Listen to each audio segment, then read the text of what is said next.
బనకచర్ల అంశంపై సీఎం రేవంత్ రెడ్డి తెలంగాణ ప్రజలను మోసం చేస్తూ ఉన్నారని విమర్శించారు మాజీ మంత్రి జగదీష్ రెడ్డి. ఆంధ్రజ్యోతి పత్రికలో వచ్చిన వార్తలే ఇందుకు నిదర్శనమన్నారు. ఒకే పత్రిక ఒకే వార్తను రెండు రాష్ట్రాల్లో ఎలా రాసిందో చూడాలి అని కోరారు. సమావేశం ఒక్కటైనప్పుడు రెండు రాష్ట్రాలలో భిన్న వార్తలు ఎందుకు వస్తాయని ప్రశ్నించారు. సీఎం రేవంత్ రెడ్డి అపెక్స్ సమావేశంలో బనకచర్ల అంశమే లేదు అని చెబుతూ ఉంటే ఏపీ ప్రభుత్వం బనకచర్ల, కృష్ణా, గోదావరి అంశంపై నిపుణుల కమిటీ అంటూ ఆంధ్రజ్యోతి పత్రిక రాసింది అన్నారు.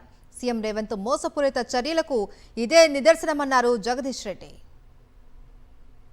రహస్య సమావేశాలు రాత్రి వేళల్లో జరిగిపోతున్నాయి. అక్కడ మాత్రం చాలా స్నేహపూర్వక సమావేశాలు జరుగుతున్నాయి. ఈ ఒక్కటి చాలు తెలంగాణ వాదులకు. ఇంకెవరికైనా కూడా కేసీఆర్ మీద కోపంతో కాంగ్రెస్ చెంత చేరిన వాళ్ళు ఇంకెవరైనా ఉంటే కూడా వాళ్ళందరి కళ్ళు తెరిపించడానికి ఇది ఒక్కటి చాలు. ఏంది? ఒకటే పత్రిక తెలంగాణలో ఏం రాసింది, ఆంధ్రాలో ఏం రాసింది చూడండి. ఒకటి తెలంగాణ ఎడిషన్, ఒకటి ఆంధ్ర ఎడిషన్.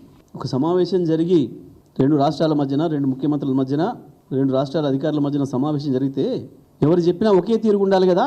చెప్పింది నిజమే అయితే, జరిగింది వాస్తవంగా చెప్పితే ఒకే తీరుగా ఉండాలి కదా. ఇంతకు మించిన ఆధారాలు ఇంక అక్కరలేదు వాస్తవానికి. ఇంకా తెలంగాణ ప్రజలకి తెలంగాణలో రకరకాల కోరికలతోని, ఆలోచనలతోని మళ్ళీ తెలంగాణ వాదానికి దూరమైన వాళ్ళకి అన్నిటికీ మించి తెలంగాణ ప్రజలందరికీ విజ్ఞప్తి చేస్తూ ఉన్నాం. చూడండి ఏం జరుగుతుందో, ద్రోహం ఎట్లా ఉందో. గత సంవత్సర కాలంగా బీఆర్ఎస్ పార్టీ చెప్తున్నది ఒక్కటొక్కటిగా నిజమవుతుంది, కనబడుతుంది మీ కళ్ళ ముందే. ఏంటిది? ఇది జల విభాగాలపై కమిటీ, రెండు రాష్ట్రాల నిపుణులు అధికారులతో ఏర్పాటు, 21లోగా నియామకం. దీని కొరకు ఏం చెప్పిండు మన ముఖ్యమంత్రి గారు? అందులో బనకచర్ల లేదు, బనకచర్ల అంశమే లేదు, లేని దాన్ని నేను ఎట్లా వ్యతిరేకిస్తా, చర్చలో లేని దాన్ని నేను ఎట్లా వ్యతిరేకిస్తా, దాని మీద ఎందుకు మాట్లాడుతున్నారు మీరు అని చెప్పి దబాయించండు ముఖ్యమంత్రి.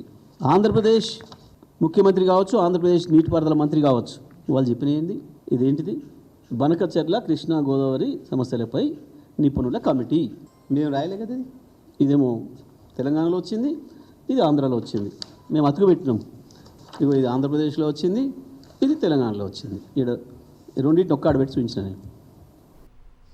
ఢిల్లీలో జరిగిన అపెక్స్ కమిటీ సమావేశంలో చంద్రబాబుకు సీఎం రేవంత్ రెడ్డి లొంగిపోయారు అని ఆరోపించారు ఎమ్మెల్సీ కవిత. బనకచర్ల అంశంపై చర్చ జరగలేదు అని సీఎం చంద్రబాబు బుకాయిస్తూ ఉన్నారని అన్నారు. రెండు రాష్ట్రాలకు చెందిన సీనియర్ ఇరిగేషన్ ఇంజనీర్లు ఉన్నారు అని, రెండు రాష్ట్రాల ముఖ్యమంత్రులు కూర్చొని బనకచర్ల అంశంపై కాకుండా ఏ అంశంపై చర్చించారు అని ప్రశ్నించారు. ఇంత నాన్ సీరియస్గా ఉండే సీఎంకు తెలంగాణను పాలించే హక్కు లేదు అంటూ కవిత ఆగ్రహం వ్యక్తం చేశారు. ఈ బనకచర్ల ప్రాజెక్టు కనుక జరిగితే గోదావరి జలాలలో తెలంగాణ యొక్క హక్కులు శాశ్వతంగా హరించిపోతాయి.